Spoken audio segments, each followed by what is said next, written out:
Tu, tengok tu. Alamak abang, macam mana ni? Ayah dah tunggu kita depan rumah.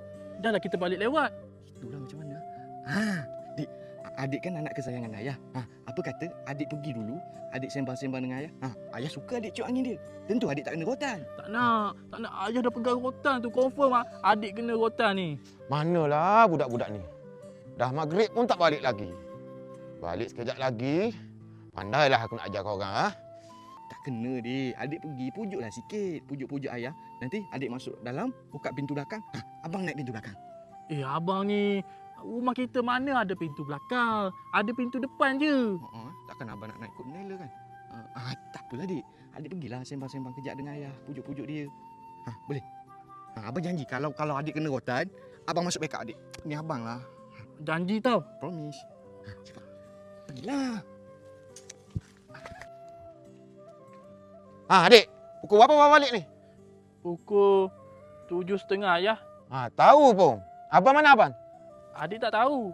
Adik main seorang-seorang tadi ayah. Tu kau ni, bukan adik main abang ke tadi? Memang adik keluar dengan abang tadi. Tapi adik main seorang-seorang. Abang keluar main dengan kawan dia.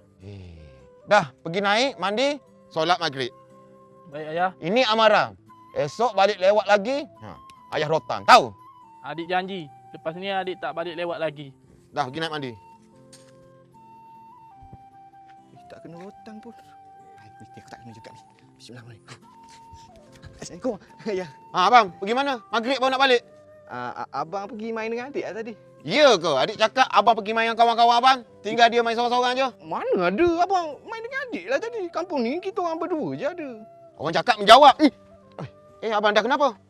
Ayah nak rotan abang tadi. Tak adalah, ayah kata kat belakang ni, ayah garu. Abang, abang ada RM2 bang? RM2. Kalau abang ada RM2, abang boleh naik. Kalau abang tak ada RM2, ayah rotan abang. Sekejap abang cari. Rasanya ada ya. Elok. Ayah. Tapi bila ayah nak bayar hutang abang tu? Kalau abang minta hutang ayah ni, ayah terpaksa rotan lah abang. Tak apa ya. Abang halalkan dunia akhirat. Tak apa. Abang pergi naik, mandi-mandi, solat maghrib Okey ya, terima kasih. Ayah nak pergi mana tu? Ayah nak keluar kejap. Tak nak solat maghrib dulu? Ayah dah solat dah. Bila? Baru azan maghrib. Bila masa ayah solat? Ayah.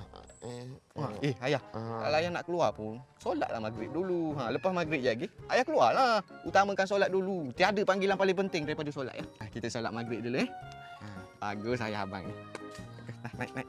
Ambil air sembahyang solat. Sakin. Basuh atas. Tak ya.